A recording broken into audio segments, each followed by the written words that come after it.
All right, guys, so the first thing we're going to do is epoxy all the hinges into the surfaces and epoxy all the horns into the surfaces. And we're going to do this in one step to streamline the process, make it assembly line style. Lately, I've been using this 3M gun. It's very efficient. It comes with these nozzles that you will put on, and the work life on not the work life, but the longevity of these tubes is indefinite because it's very effective cap and seal. I like the DP100 is what I like to use for this process. It's only a 3 to 5 minute work life, which is pretty short, but that doesn't really matter because it's constantly coming through this nozzle, so you're constantly pushing fresh right out. It's not like you're mixing a batch and it dries on you before you get to use it. You're putting in a few squirts, put in each hinge, those dry, and you're moving on to the next. So I really like this DP100. It's also very thick, so when you do put it into each hole, and you push these hinges in, it doesn't just run out. I feel like it kind of cakes on the hinge a little bit more, so it's very effective. Before we move on to actually epoxying each of these hinges and control horns, we have to prepare the hinges. And we're going to do that by using some 3-in-1 oil or some sort of oil. And all we're going to do is we're going to drip this into each joint on each one of these hinges, just like this. Okay, so we'll let that oil sit for just a minute while we prepare our surfaces and line everything up.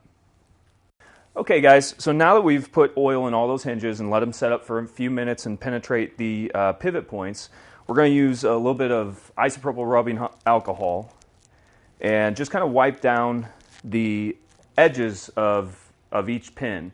It's pretty saturated inside those pivots, so we don't have to worry about the alcohol like taking away the oil we just put on. But what we want to make sure is that we don't have residual oil left over on the edges of these hinges, because that's going to interfere with the epoxy bonding with the plastic. Okay, so now what we're going to do is we're going to go ahead and take this epoxy gun. We're going to put on this nozzle, which is small enough that it will fit right into the holes of the hinges, which is perfect. You probably don't want to use the initial flow just to make sure that it's mixing well. I always try, especially if it's a tube that you've begun using. A new one probably isn't going to be as critical, but I do like to just kind of let some of the excess flow off first. Now what we're going to do is we're just going to hold the tip just towards the outside and go ahead and fill the hole until it starts to come out to the edge, just like that. We're going to start with one side first. So I'm starting with the plain side. Again, this is the beauty of this 3-minute work life stuff. It's really thick, so it just kind of fills in like honey or something, thicker than that really.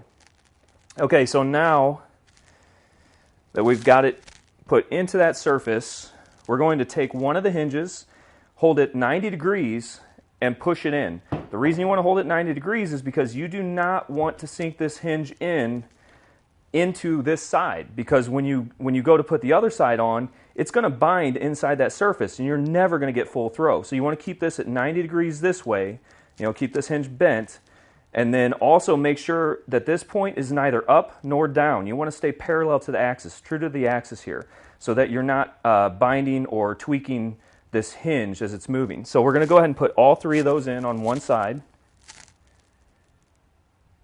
keeping it 90 degrees, making absolutely sure that you are bending the correct way. The last thing you want to do is end up with your hinge bending the wrong way and have to take it out and redo it.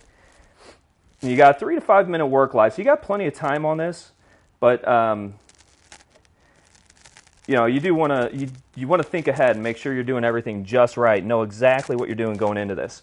Okay, so that side's done. Now, as that's kind of setting up, the nice thing is with that 3 to 5 minute work life, as you're prepping this other side, the rudder side, this is hardening already. So when you go to put these straight and start pushing in, they're actually going to start giving you a little bit of resistance, so you're not risking sinking it too far into that side. Okay?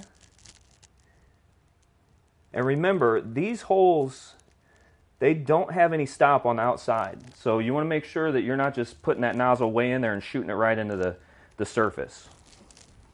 Okay, so now we're going to lay each of these out straight. And starting with one side and kind of tilting our way forward, we're going to just go in one, in the other, and then in the last one, we're going to press in lightly until it's about point to point here. And then the last thing we're going to do is we're going to push this in as tight as it'll go for the most part. Watch these hinges, make sure they don't start digging in. If they do, you might have to get like a razor blade and kind of push them back out. Make sure they stay right in that line. But the most important thing here is that you move it side to side while keeping it pressed in towards the plane, so you don't make too big of a gap, but you want to make sure that you're going to get full throw on this. So kind of push in and then just get it to where it goes bevel to bevel, and then relax it back and stop there. And that's going to be exactly the gap that you're going to end up with, is wherever it gives you full range. And if you don't like the size of that gap, it's not a big deal. You can put some clear coat, you can put some white coat, but to be honest, that small of a gap, if you look at scale planes, they've got a much larger spacing. And just do one quick wipe along the hinge line on each side.